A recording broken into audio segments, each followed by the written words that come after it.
Bon les gars, cette vidéo elle va commencer sûrement moins fun que d'autres et elle va faire plus plaisir à certains et moins à d'autres, elle va être plus difficile à entendre. Mais en ce mois de rentrée, il faut vraiment que je vous parle à cœur ouvert.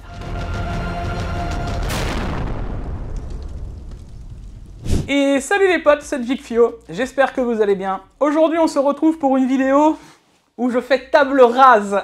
Je crois que c'est le bon mot. Mais il y a des choses, et je vous ai déjà teasé dans d'autres vidéos, que je trouve de plus en plus n'importe quoi. Alors on va encore dire à Jigfio le râleur, il y a pas mal de choses que je vois au fur et à mesure des années qui évoluent, qui me fâchent de plus en plus. Et je pense qu'il est le temps qu'on en parle sur cette chaîne. On en a déjà parlé à travers plein de vidéos, mais comme chaque année, là c'est le mois de la rentrée, etc.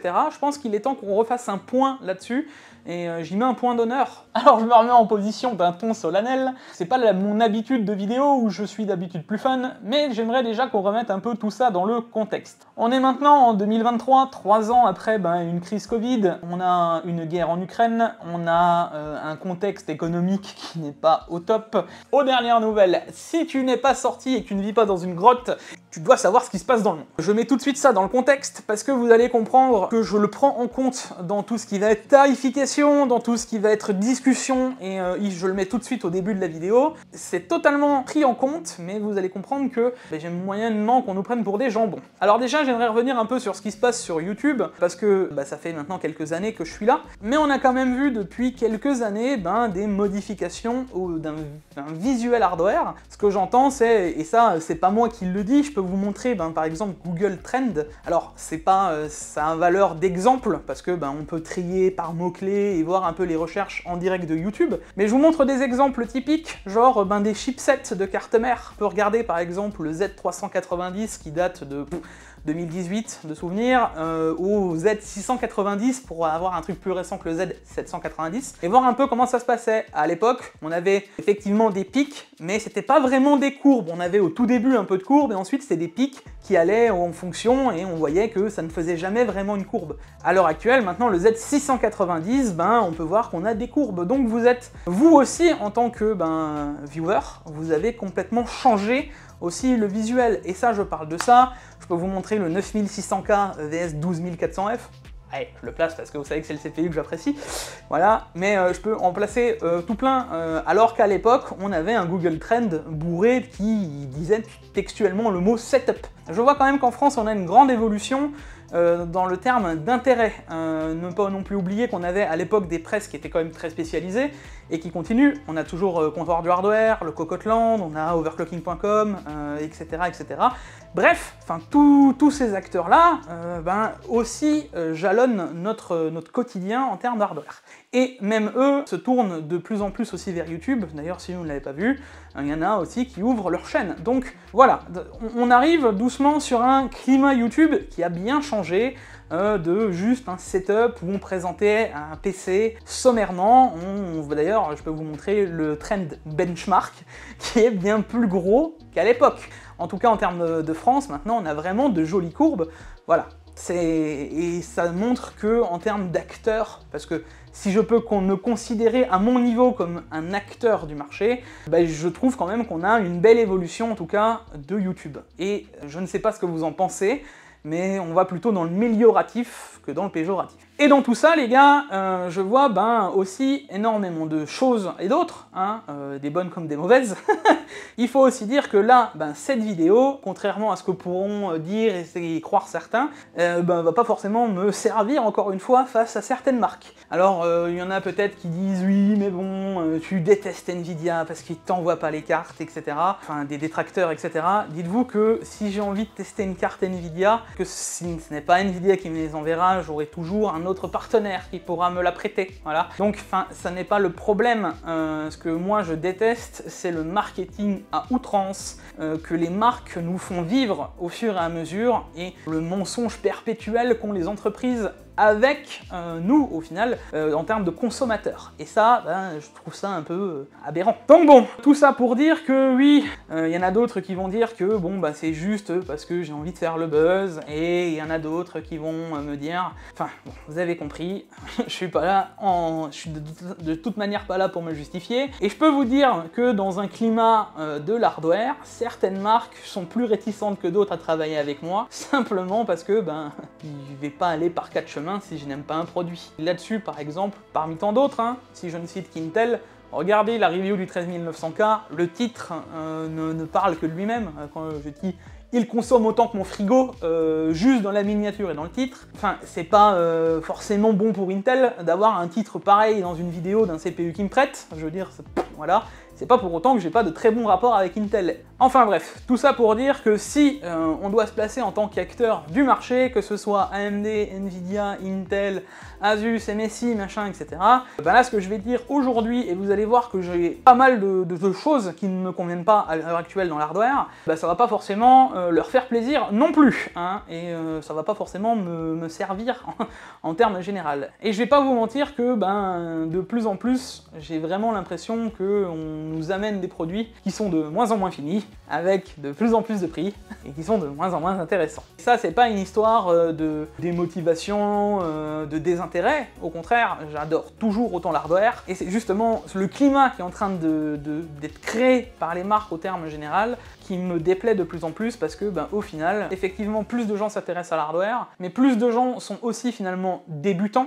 Et ben là, je vous parle à vous, les habitués de la chaîne, je parle à tous ceux qui me connaissent, qui m'aiment ou qui ne me m'aiment pas d'ailleurs. Vous avez, vous, derrière la caméra, derrière la vidéo YouTube qui est en train de regarder, aussi un rôle à jouer en termes général, pas dans le principe de ne pas acheter, de boycotter, etc. Enfin, faut se rendre compte qu'on est une goutte d'eau dans un océan, et que, bah, désolé, mais je ne m'appelle ni Linus Tech Tips, ni Gamer Nexus, ni Hardware Unbox. Maintenant, moi, ce que je veux dire, c'est que vous, par contre, derrière, vous avez un rôle envers toutes les personnes que vous connaissez, toutes les personnes qui vont venir vous parler, toutes les personnes qui vont vous poser des questions pour des produits. Et ça, c'est votre rôle à vous, et vous, seul, en fait, votre conscience, finalement, aussi, derrière, de dire « ça, ça va pas, ça va, ça va pas », en toute honnêteté, en toute simplicité, parce que, finalement, des gens derrière vont acheter des produits qui soient mauvais ou bons, sans forcément en avoir connaissance. Bon, maintenant que j'ai remis dans le contexte, là où va se placer la vidéo, là où je veux aller, bon, on a eu un ton un peu moins désinvolte que d'habitude dans les vidéos, on va quand même faire ça fun, parce que bon, je suis pas là pour vous déprimer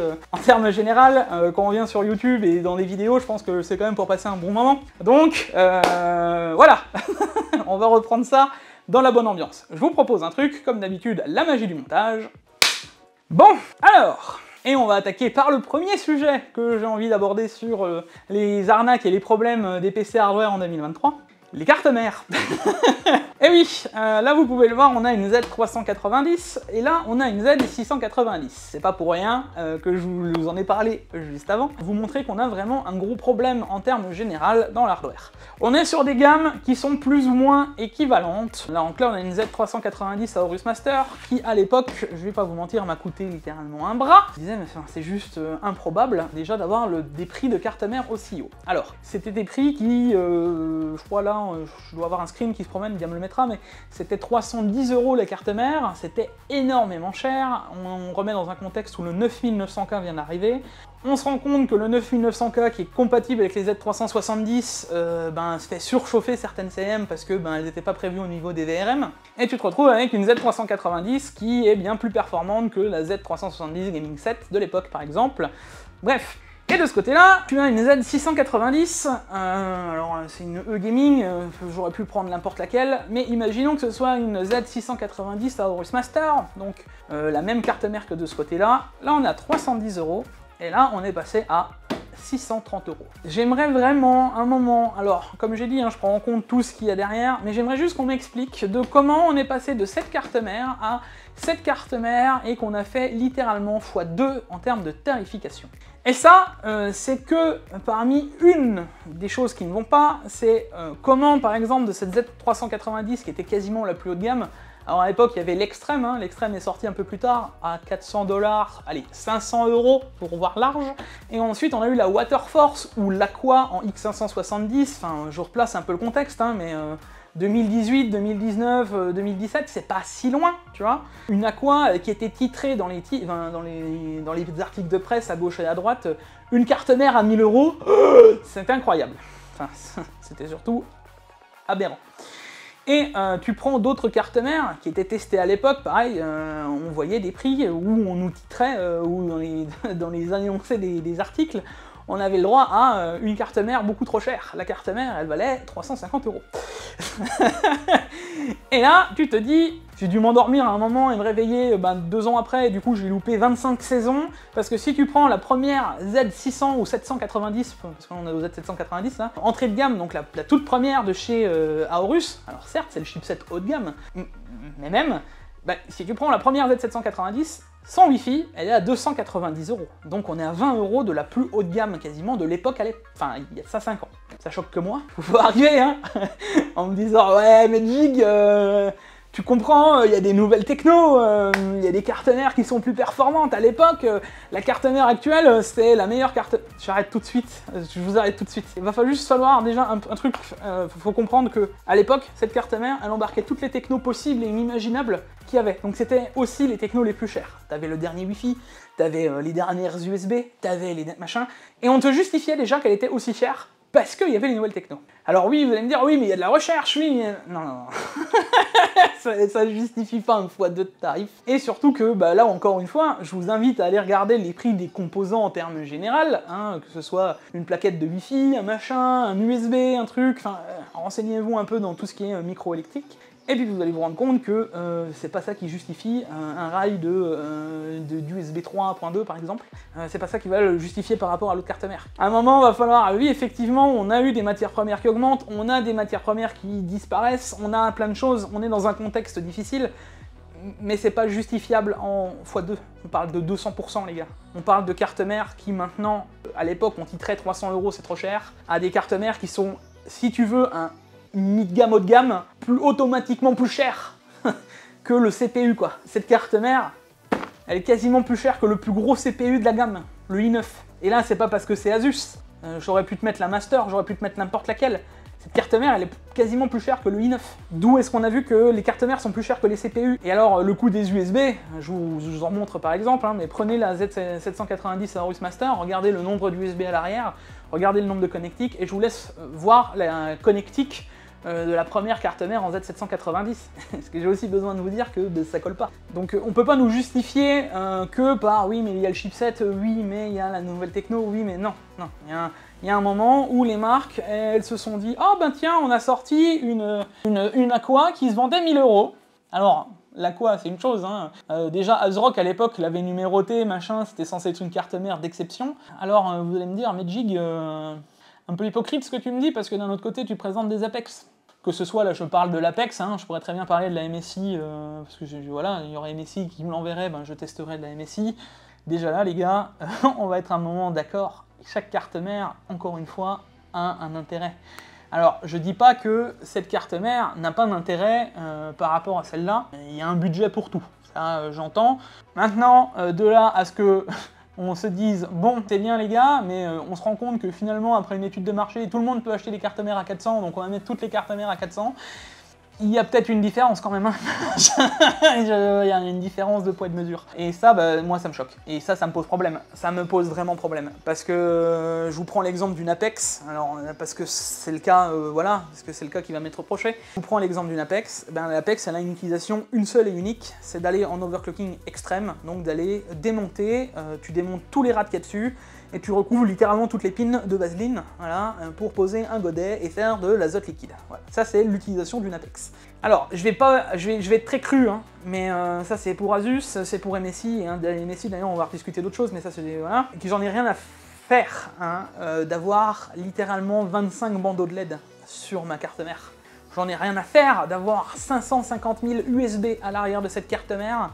Et je peux vous dire que la destination de cette carte mère pour les overclockers extrêmes, même si on n'est pas des masses, d'ailleurs, même pour ceux qui veulent se mettre à l'overclocking, pourquoi pas, elle n'a aucun intérêt hein, d'avoir autant d'USB à l'arrière, elle n'a aucun intérêt d'avoir un connecteur de M2 en double, hein.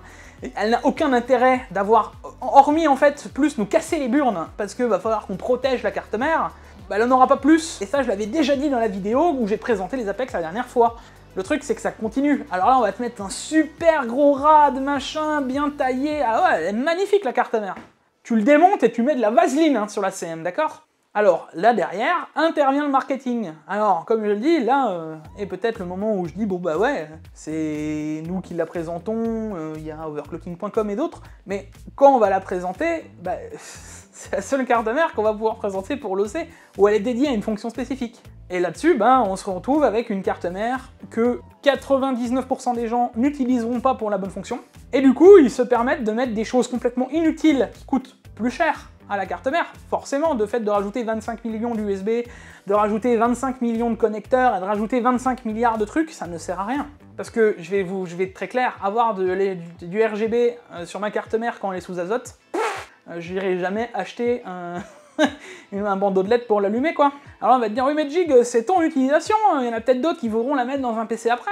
Ah oui, mais alors cette carte mère, elle n'est pas prévue à ton utilisation. Si tu veux juste faire de l'overclocking de temps en temps, eh ben tu prends une Hero ou tu prends une autre. Mais même là, la Hero, elle est beaucoup trop chère pour ce qu'elle est. Alors oui, tu vas avoir 25 milliards d'USB. Ça ne justifie toujours pas le tarif.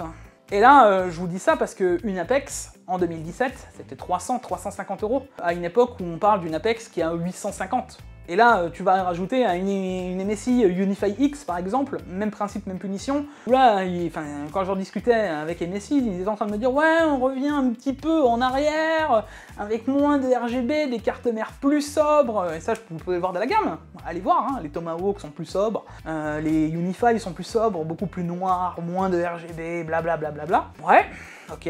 Du coup, donc vous mettez moins de choses sur la carte mère. Et pourquoi elle est toujours aussi chère, alors?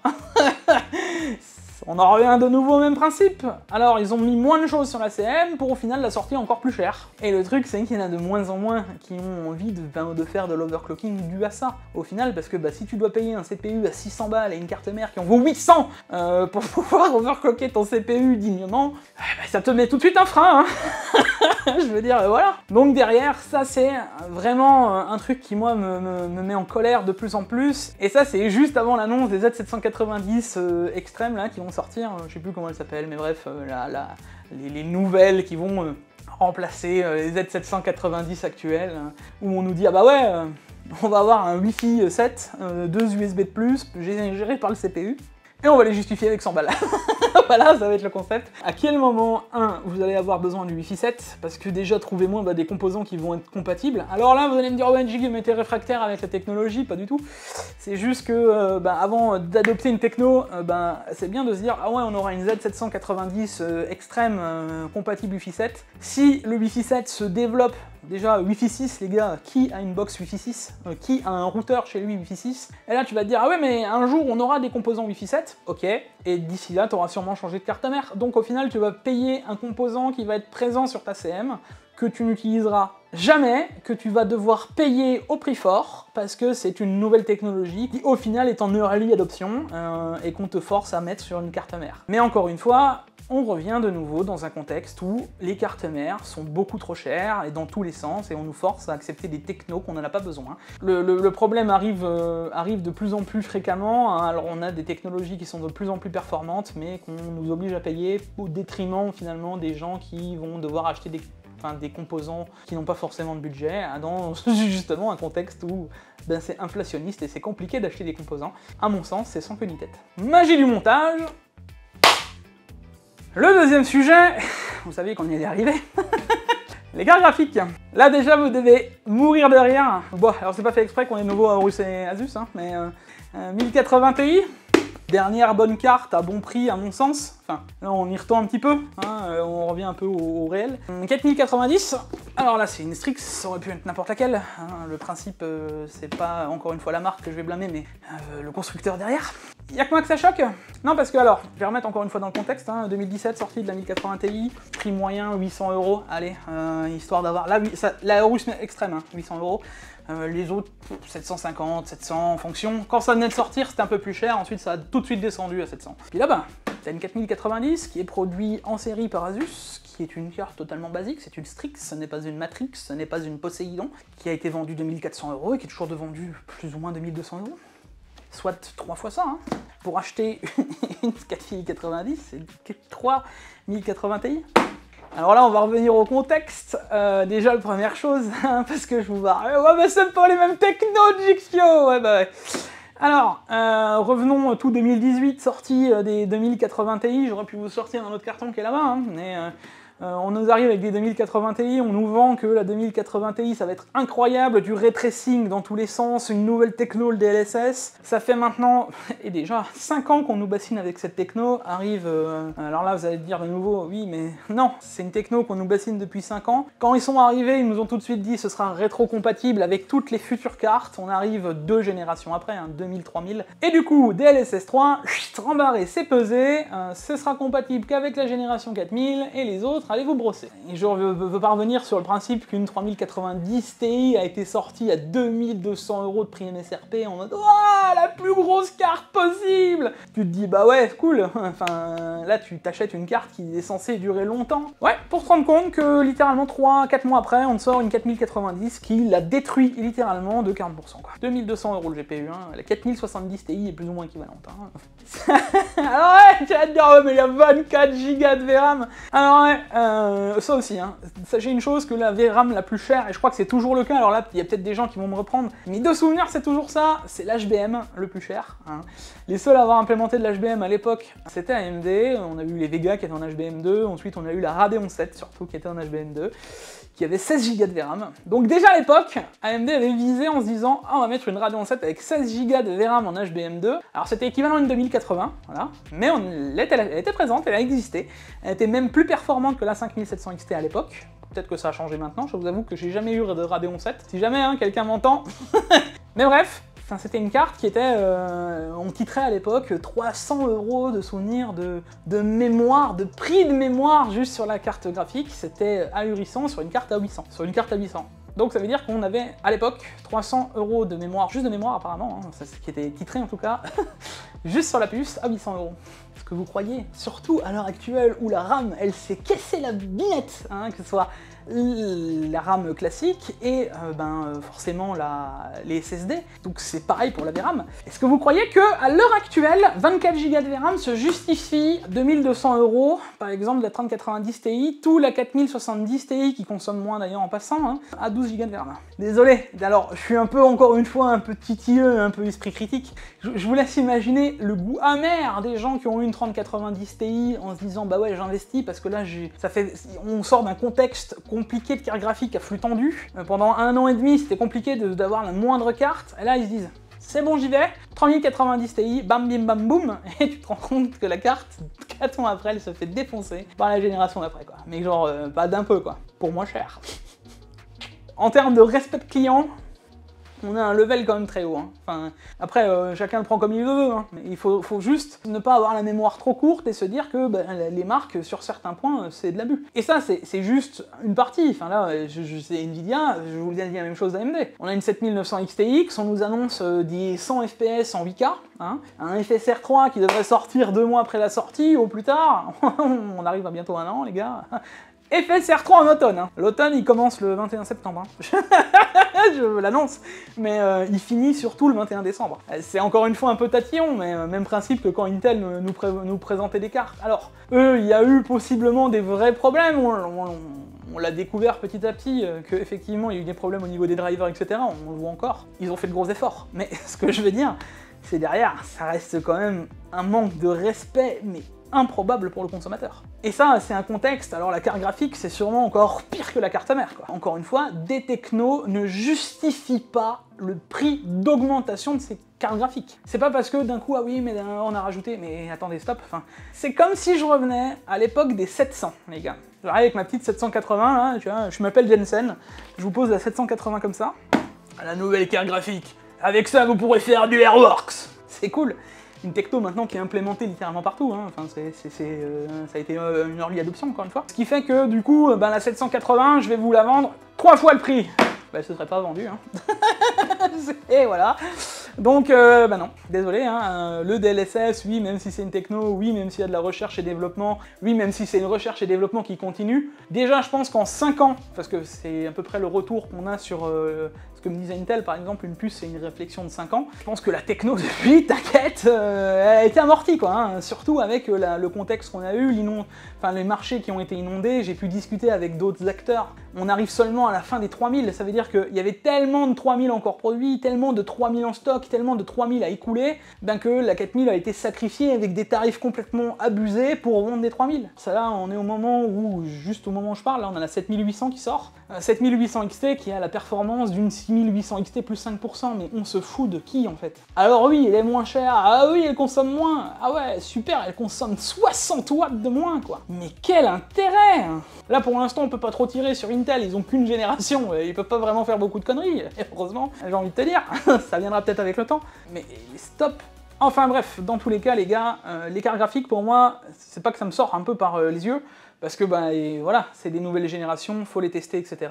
Moi, en tout cas, d'un avis brut, la 7800 XT va pouvoir être intéressant dans le principe où elle est quand même moins chère qu'une 6009, elle a plus ou moins les mêmes perfs. C'est encore hypothétique, ce que je veux dire, c'est enfin une carte qui est moins chère à la sortie. Non mais, je sais pas si vous vous rendez compte du truc. On parle d'une carte qui est enfin moins chère à la sortie, et qui est aussi perf que la gêne qui est juste au-dessus, quoi. Non mais, normalement, ça devrait être normal. Ça devrait être tout le temps comme ça. C'était le cas avec elle. Quand la 1080 Ti est arrivée, elle était à peine plus chère que la 1080, puisque c'est déjà la 1080 qui avait la palme du truc. Elle était à peine plus chère, allez, 100 balles plus chère, mais t'avais 20-25% de différence, donc il y avait un réel intérêt d'y aller. Là, on vous parle de 6%, quoi. 6%, 50 balles de moins, mais il y a que moi qui me dit, mais on va où? C'est vraiment. Et la 1080 Ti, on arrive seulement à la dépasser avec la 4060 actuelle, quoi. 3 gènes après, 6 ans d'existence de la carte. Et attends, parce que la 4060, celle-là aussi rigolo, tu la payes 400 balles. Tu la payes même pas à moitié du prix que tu la payais celle-là. Et t'as plus de VRAM dans la 1080 Ti. Ça va dans l'évolution normale des choses. Soit c'est moi qui ai loupé un train et un épisode, soit il y a des gens de très mauvaise foi, soit dites-moi, mais je veux bien me remettre en doute, je veux bien me poser énormément de questions, mais je pense pas qu'en termes de rapport performance-prix, en tout cas les chiffres parlent d'eux-mêmes. Je veux dire, je les invente pas, et ça c'est pas que moi, et si vous avez des doutes sur mes tests, vous allez voir d'autres personnes, et je vous invite à voir d'autres personnes, à croiser les tests, parce que j'ai pas la science infuse les enfants, d'accord? C'est, voilà, si je fais des erreurs, allez voir d'autres personnes. Et vous allez voir que chez les autres personnes, malgré qu'il y en a qui seront peut-être plus pro Nvidia, il y en a d'autres qui seront plus pro AMD, être complètement, je veux dire, ne pas avoir d'avis du tout, voilà. On en parlait la dernière fois avec Texama, et je suis d'accord avec lui. Il y en a certains qui nous disent, oui, mais du coup, vu qu'on vous prête une carte, vous allez avoir un avis biaisé, parce que, oui, mais machin, vous n'avez pas envie de le froisser. Quand vous achetez un produit, si vous achetez un produit, je sais pas, de chez Asus, vous achetez un produit de chez MSI, voilà, vous allez tranquillement, tam, oh tiens, je vais me prendre une X-Trio. Tu te fais plaisir en achetant ta X-Trio. Tu vas pas avoir un avis biaisé parce que tu t'es acheté une X-Trio, parce que tu t'es fait plaisir peut-être? Parce que tu vas essayer de défendre que ton X-Trio, elle est mieux que la Horus Master, par exemple, tu vois. Mais c'est totalement normal. Et là, ça justifie même pas le fait que on devrait dire impartial ou pas impartial ou machin, parce que c'est pas du tout le cas. Parce qu'on parle avec des chiffres, donc on vous dit, il y a tant de chiffres, il y a tant de trucs, ça donne tant de pourcents, ça donne ça. Et on s'arrête là. Maintenant, je l'ai déjà dit, moi personnellement, de mon utilisation, quand je fais du gaming, AMD me va très bien. Ça m'empêche de jouer avec du Nvidia? Pas du tout. C'est juste que ces technos ne sont pas à ma destination. Dans tous les cas, ça c'était un autre point que je voulais aborder parce que c'était un sujet qui était important et c'est un sujet qu'on débat depuis plusieurs années, maintenant 3 ans, depuis le boom des cartes graphiques. Maintenant que ce soit ça ou une autre, dites-vous que là on retend, une note un peu plus fun quand même, on retend vers des prix un peu plus de marché, on retrouve des 4090 à 1600 €, jamais que le double de celle-là. Alléluia. On n'aurait jamais dû à l'époque accepter des 2080 Ti qui valaient de plus en plus cher, parce que je rappelle qu'on est passé de ça à plus 20% avec une techno DLSS Ray Tracing juste validée par ça, et 20% qui ont fait que cette carte-là, elle a pris littéralement 500 à 600 balles de plus, 1400 € le prix moyen d'une 2080 Ti, et les gens ont acheté, et les gens ont accepté, et du coup on s'est retrouvé avec des 3090 de prix tout de suite à 1500-1600, jusqu'à des prix à 2000 €, et au final, on nous vend maintenant des 4090 à 2000 €. Et si vous achetez des cartes graphiques, je vous l'annonce, c'est pas... Si on continue d'acheter des cartes graphiques à 2500 €, on aura des cartes graphiques à 2005. Parce que ils vont se dire, ouais, s'il y a des gens qui sont capables de mettre le budget, pourquoi on le ferait pas? Bon, Magie du montage. Ah, le refroidissement. Eh oui, eh ben oui. Alors là les gars, même principe, même punition, le refroidissement, pour moi il y a un gros souci. Hein. Parce que oui, là sur deux gros points importants, parce que dans un PC il y a trois gros points de budget, c'est sûr, à chaque fois c'est le processeur, la carte mère, la carte graphique. Là, le refroidissement de plus en plus, pareil, hein, on se prend des douilles incommensurables. Là on a un superbe, alors c'est le Ryu 3 ou peu importe, hein, voilà, c'est water cooling tout 400 €. Hein, et au-dessus t'as un Thermalright One Tower, mais j'aurais pu prendre le Dual Tower, enfin vous avez compris l'idée, qui vaut 40 balles. T'as un Note qui vaut 60 balles, des ventilateurs, juste pour parler des P12 Max à 10 € par exemple, voilà, mais ça on va y revenir encore après. Ça, c'est aussi le plus gros foutage de tête qu'on voit, parce que, on va être très clair, hein, déjà la moitié, 80% des pompes viennent de la même usine. Il y a différentes générations, hein, attention, il y a des... La R&D sur une pompe, c'est incroyable. Oui, bon, il y a des pompes qui font moins de bruit, il y a des pompes qui aspirent plus, il y a des pompes qui pushent plus, etc., etc. Bref, j'ai l'impression que je vais pas refaire une vidéo sur la pompe, mais vous avez compris, on a des différences entre ces AIO. Et le principe d'un AIO à la base, c'était d'être moins cher qu'un water cooling custom, même si tu rajoutes le rad, les ventilateurs, etc. Et comme je vous ai dit, je vous affiche un panier de chez EK. EK Waterblock, genre, vous savez, le moins cher du water cooling custom. Hein. Même là, tu te rends compte que pour aller 30 ou 40 balles, tu t'en sors avec un water cooling custom bien mieux fini et qui refroidira toujours mieux si vous posez la question. Voilà, parce que tu peux le faire toi-même, donc tu peux rajouter des rats, tu peux rajouter des ventilateurs, tu peux faire ce que tu veux. Hein. Ça refroidira mieux votre CPU qu'un AIO, quoi. Alors, j'aimerais vraiment comprendre encore une fois où est-ce qu'on essaye de nous emmener dans le principe où, au début, j'entends que les AIO étaient chers dans le principe où il y en avait peu. Hein. Il y avait que des ventirades, beaucoup de ventirades, énormément de ventirades. On va y revenir, hein, parce que ça aussi, ça m'énerve. Mais voilà, on n'avait pas autant d'AIO que maintenant, et ça s'est développé, alors on en a vu d'autres et de part et d'autre. À l'époque, 200 € c'était aberrant pour un AIO, mais il y en avait, et ça pouvait coller. On a encore une fois doublé le tarif. Le RGB. C'est ça. On va vous dire, ah bah oui, mais là on peut connecter... Non, ça c'est après. Ça, le dernier point d'énervement. Aucun truc ne le justifiera, hein. Je vous l'annonce d'avance. C'est pas le liquide qui est à l'intérieur qui a explosé, qui a fait x15. Ce n'est pas le prix du radiateur, c'est pas la pompe non plus. Donc voilà, on reste sur la même base que ça reste un AIO, quoi. Ce sera jamais justifiable de passer d'un tel tarif à un autre tarif. Alors là-dedans, je soutiens malgré tout toujours le principe d'AlphaCool, et je n'ai toujours pas compris à l'heure actuelle pourquoi les autres ne... Enfin, si j'ai un petit doute, mais pourquoi les autres ne le font pas, simplement parce que quand vous avez un truc qui claque sur votre AIO, vous avez une fuite, ou vous avez un machin, ou un joint qui va plus, ou peu importe quoi, l'AIO, vous pouvez le prendre et le jeter, ou garder des ventilateurs, quoi. Et là-dessus, je soutiendrai toujours AlphaCool dans le principe, parce que leur AIO qu'ils font, et il y en a un ou deux autres qui le font, genre il y a Be Quiet où tu peux le remplir, etc. Mais l'AlphaCool est complètement démontable et tu peux changer tous les composants. Ce qui veut dire que demain, tu as un problème de tuyau, tu coupes les tuyaux, t'en mets d'autres. Tu as un problème de fitting, tu démontes les fittings, t'en mets d'autres. Tu as un problème de radiateur, tu changes le radiateur.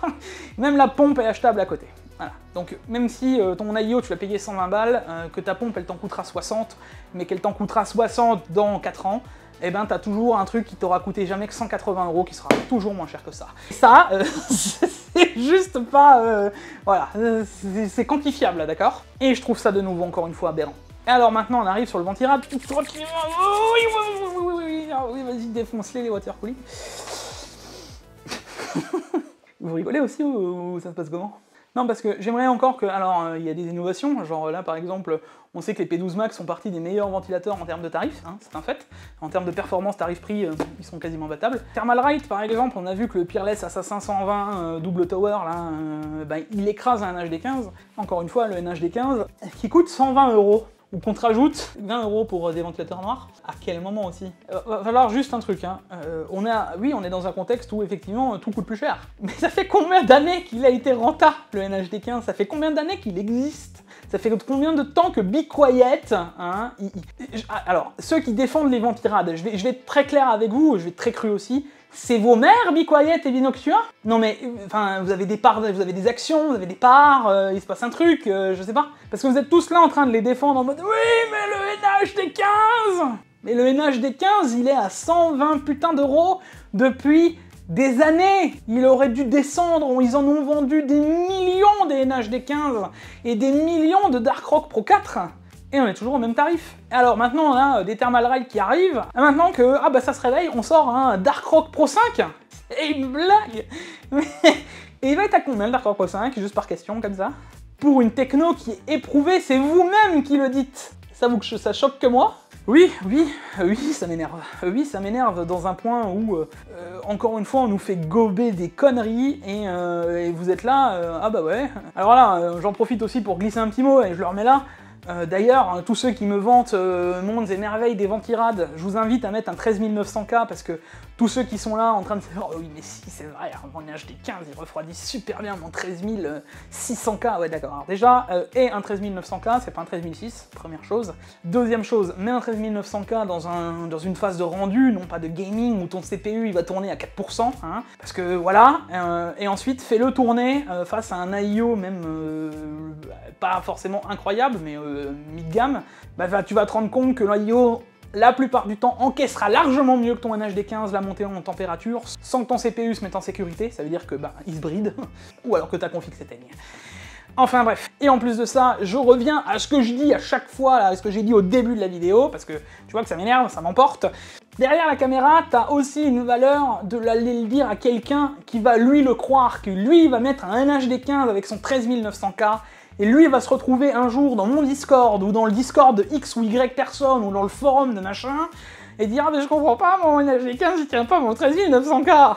Ah bon? Et c'est relou. Voilà, le message est passé. Bon allez, la magie du montage. Et là, tu te dis, magie du montage, mais qu'est-ce qu'il nous raconte Geekfio? Y'a rien sur la table. Ouais, parce qu'en fait, tu t'en rends pas compte, mais là, le quatrième point qui, moi, me pose problème, eh ben il a changé pendant toute la vidéo à chaque fois que je le disais. Eh ouais, le RGB, les gars. Le RGB. Ça, alors ça, c'est le truc le plus incroyable en termes de marketing, mais ever. Ça m'énerve. Alors déjà, ça fait X années, parce que ça vient de bien avant, où on nous disait « Ouais, le RGB, machin, etc. » On a commencé à nous sortir des technos, des machins, des ceci, des softwares, des trucs. Ça a pété dans tous les sens. Alors, Asus et Messi, tous les créateurs de cartes mères, ensuite ça n'a pas allé parce qu'ils se sont pas entendus avec machin, du coup Razer il a sorti pour ses claviers, et puis du coup, alors si tu as un peu, t'es un peu, farfelu dans ton idée, que tu te dis « Oh bah tiens, j'aimerais bien une souris Logitech, parce que c'est le feeling de souris que j'aime bien, avec un clavier Razer, parce que j'aime bien le feeling de Razer, et que, je sais pas, je veux une carte mère Asus, et le gâteau qui light, allez, parce que je suis streamer, il faut 4 logiciels de RGB. Incroyable. Alors là, vous allez me dire, oui, mais Jig, on a des logiciels maintenant, genre Signal RGB, machin, etc. Déjà, ça reste des softs qui sont complètement annexes au constructeur, première chose. Donc voilà, et ça veut dire qu'ils ont toujours pas réussi à se mettre d'accord. Non mais attendez, pause. Dans un monde où on nous met du RGB dans tous les sens, où tout le monde... Non, on a toujours des trucs... Et en plus, parce que là, les vendeurs de cartes mères ont quand même fait un truc où c'est compatible entre eux. Hein. Normalement, un produit que tu achètes pour un PC A est censé se brancher sur un PC B. Eh ben non, il y en a d'autres qui se permettent de créer des connecteurs propriétaires, quoi. Parce qu'ils se disent, oh bah tiens, moi je m'appelle Corsair, par exemple, et j'ai décidé d'avoir un connecteur propriétaire. Mais attends, hein, parce que c'est là où c'est rigolo. Je t'en sors un des connecteurs propriétaires qui ne se connectent pas avec le reste, hein, parce que voilà, parce que je m'appelle Corsair. Mais du coup, je te sors un deuxième produit, là, récemment, là, parce que je me rends compte que... il y a quand même pas mal de problèmes dans le RGB en termes général. Ah ouais, ça s'appelle les câbles, parce que tu sais, quand tu mets 25 milliards de ventilateurs, tu te retrouves avec autant de ventilateurs, avec 25 milliards de câbles, qui alors soit s'interconnectent, soit se mettent... Il faut les mettre quelque part, ces câbles, hein, à un moment, ça fait du monde. Et on sait que c'est chiant, on sait que c'est problématique. Hein. Et tout ça, tous ces câbles, là, tu bourres derrière le PC, voilà, et allez, c'est parti, c'est fermé. Donc ils se sont dit, un truc magique, on va régler le problème, on va prendre un câble qui se connecte de ventilateur à ventilateur et de composant à composant qu'on a juste besoin de brancher à un seul connecteur, un seul boîtier, et c'est terminé. Techniquement, sur le papier, Il était temps que ça arrive. Hein. La question que moi j'aimerais juste poser, c'est à quel moment on s'est dit que ça allait coûter 150 € le pack de 3 ventilateurs. Sachant que, techniquement, alors là, je vais me dire, oui, mais il y a un capteur pour la température. Inutile, hein. Moi, la seule chose que je peux vous dire, moi, ce qui m'intéresse, c'est la température de ma carte graphique de mon CPU et pourquoi pas du chipset. Mais surtout, à quoi sert ce pack de ventilateurs 150 €. Et là, je parle de Corsair, hein, Thermaltake avec les Swafan ou machin. Même principe, même punition, hein, à 120 ou 130 € le pack de 3 ventilateurs. Non mais on parle de 40 balles le ventilo, quoi. Quand tu poses le ventilateur et que tu te lèves le matin, tu lui fais « Hey, Swafan, fais-moi un café !» Il te le fait. Et là, on parle même pas d'IQ quand il veut s'allumer, ou du soft de Thermaltake, ou n'importe quel soft de RGB qui va se mettre en conflit avec un truc qui est complètement random, ou tes RAM qui ne veut pas le s'allumer. J'aime énormément pourtant le RGB, les gars. Vous avez vu, je fais des PC où il y en a aussi. Un petit peu, à petite dose, parce que sinon, mais c'est improbable. Et donc, on nous a inventé ce connecteur, j'y reviens, à 150 balles le pack de 3 ventilateurs, en nous vendant le principe que, bah ça y est, c'était fini les problèmes de câbles. Donc, tu te retrouves avec plus qu'un câble qui alimente tous les ventilateurs, plus fait passer les infos du RGB, et tu te retrouves avec moins de câbles, donc finalement, moins de matière brute, que tu vas payer 150 balles, soit plus cher qu'avant, pour une techno qui règle un problème que tu ne devrais pas avoir si tu n'as pas de RGB. Et vous acceptez? Non mais je me pose la question, tu vois. Encore une fois, je reviens à un truc, c'est à la base, le ventilateur, quand tu vas l'avoir, oui, effectivement, il peut être joli. Oui, il peut aller à 20-25 € le ventilateur. Allez, pourquoi pas? Là, on parle de 50 balles le fan, quoi. 50 € le ventilo. Et alors oui, on va te dire oui, mais dans le starter pack, tu peux connecter le connecteur propriétaire, parce que ça c'est fort, hein, c'est un nouveau connecteur propriétaire que tu vas mettre sur le boîtier, qui va interconnecter qui interconnecte le truc, mais du coup, donc tu es en train de me dire en plus de ça, tu as inventé un connecteur qui n'est plus compatible avec les autres produits que tu as fait avant? Oh bah ça, alors ça c'est fort. Alors là, il y a de l'idée, hein. Alors là, c'est fort. Non. Non, non et non et non et non. C'est un truc qui ne devrait pas exister. Et là, on revient pareil sur le water cooling, parce que du coup, le water cooling Corsair, IQ Connect, machin, là, tu te retrouves avec un water cooling qui vaut 400 balles, mais qui n'est pas mieux que le water cooling qu'il y avait, le Platinum à l'époque, qui en valait 120. C'est ça le concept. C'est tu vas payer un produit 120 € qui est pas forcément beaucoup moins stylé, hein, parce que ça, oui, alors j'entends que le PC devient un objet de luxe, oui, j'entends qu'on peut mettre des produits en avant dans un salon, oui, j'entends. Et ben encore une fois, tu te retrouves avec un produit où t'en auras strictement aucune utilité, qui marchera pas mieux que l'autre. Alors, mettre un peu plus de budget, j'entends, mettre plus du double du prix pour des ventilateurs qui s'interconnectent, non mais c'est une blague. Et alors là, le problème pour terminer sur ça, c'est que ça s'exporte partout. Je vais vous prendre un exemple. On va prendre un boîtier, là, je vais faire plaisir à Diam. On va prendre un Fantex. Vous prenez le M2 Elite, qui est un boîtier gigantesque, où vous pouvez rentrer 500 000 composants. Et tu vas prendre un AF500 ou 700, je sais plus, enfin bref, le Evo, là, avec la façade RGB, Allez voir la dernière vidéo de Guillaume quand il change de PC, vous allez comprendre pourquoi il est plus là, et vous allez comprendre pourquoi moi à l'époque j'avais mis 3 ou 4, voilà, tout simplement parce que ça ne justifie pas le prix du PC. Encore une fois, on nous a mis une belle façade avec du RGB qui a marché plus ou moins, voilà, avec un écran qui a bien voulu s'allumer quand il voulait. Au final, Guillaume a eu des problèmes avec l'interconnexion du RGB, c'était sûr. Et derrière, tu te retrouves avec des composants qui sont aux limites aux fraises. On avait de l'aluminium qui ont fait qu'une carte graphique s'est tellement pliée qu'elle est carrément sortie de son connecteur. On est arrivé avec Mais non, en fait. Et pas dans un boîtier qui vaut 500 €, quoi. Alors en face, oui, t'as un boîtier qui est... T'as une petite bande RGB et c'est fini, voilà, les fans, il faudra les acheter à côté. Bah non, les gens devraient vachement moins s'intéresser à ce genre de composants. Bon les gars, on va finir sur une note un peu plus fun, parce qu'il y a quand même des bons côtés. C'est quand même qu'on se retrouve avec des PC à l'heure où je parle, qu'on peut faire à moins cher, hein. On n'est plus dans un contexte où le premier PC que tu es obligé de mettre, la plus petite carte graphique, elle était à 500 balles, et où tu te retrouvais avec des PC à un minimum 1000 € sans pouvoir, voilà, enfin c'était compliqué d'upgrade, voilà. On a quand même bien évolué là-dessus, on a eu une période très difficile, on sort d'une période de crise au final. Faut quand même laisser que, d'un point de vue CPU, hein, je sais pas, vous avez d'ailleurs remarqué que j'en ai pas parlé, mais on va éviter d'y venir, on a eu des augmentations, mais qui sont soit justifiable, soit ça veut dire que les CPU étaient très chers. Je vous laisse un avis là-dessus. Hein. Mais un 8700K qui valait 400-450 €, maintenant tu as un 12900, un 13900K qui sort. Plus ou moins rapidement, il arrive à 600-650 €, donc 200 € d'augmentation avec les nombres de techno, la performance et tout ce qu'on a eu. Même si, dans la logique, on devrait quand même être moins cher. Si tu prends toutes les conditions, c'est acceptable, on n'a quand même pas fait x2. C'est plus timoré en termes de perf. Voilà, et ne pas oublier qu'à l'heure actuelle, on a des i3 qui sont équivalents à ces CPU qui datent, voilà. Donc, encore une fois, même si, attention, hein, pas faire d'amalgame avec les cartes graphiques, je trouve que ça reste beaucoup plus honnête, que ce soit chez Intel ou chez AMD, hein, même principe, même punition. AMD, quoique AMD a quand même bien augmenté en termes de tarifs, mais bon, ça c'est autre chose.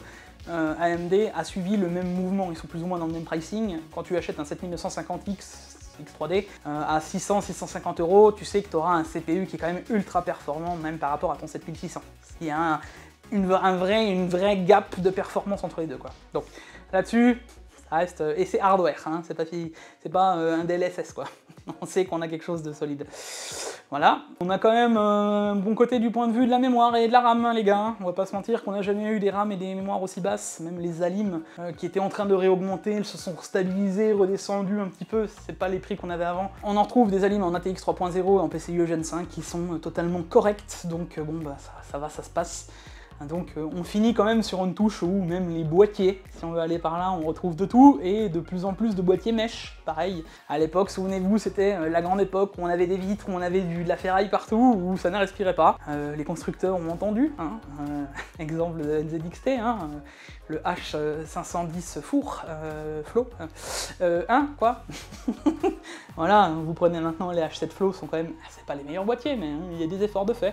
Voilà, on a quand même des évolutions, et l'hardware n'est pas si morose, c'est pas non plus ce que je voulais vous faire passer comme message. C'est un message de rentrée, un message pas forcément de ras-le-bol, mais parler de tous les problèmes qu'on peut avoir en termes généraux dans l'hardware, et des soucis qui au final, nous pourrissent en termes généraux la vie, parce que je trouve que ce n'est pas justifié, et que malgré tout, on se doit d'en parler parce que c'est des nouveaux produits, mais il y a aussi un moment où il y a une certaine, pas forme de prévention, mais un certain moment où il faut aussi dire, bon franchement, c'est un peu n'importe quoi. Enfin bref les gars, j'espère que ça vous a plu. Comme d'habitude, on n'aura pas le like, l'abonnement, les réseaux sociaux, hein, voilà. D'ailleurs, on se retrouvera bientôt pour d'autres tests de produits, hein, parce que c'est pas pour autant qu'on va s'arrêter. Hein. Le but, c'est justement de vous montrer voilà, l'évolution et de voir qu'est-ce qui est intéressant d'acheter, etc. Maintenant, vous savez comment je fonctionne et vous savez comment j'aime râler en termes général. Et de toute manière, je vous l'annonce d'avance, ça ne s'arrêtera pas. Je serai toujours autant critique et peut-être autant react, que ça plaise ou non. Je trouve en tout cas que c'est beaucoup plus fun d'arriver sur un produit avec un avis tranché que d'avoir un avis complètement aseptisé. Enfin bref, j'espère que ça vous a plu. C'était Geekfio, à la prochaine, des bisous. Ciao ciao!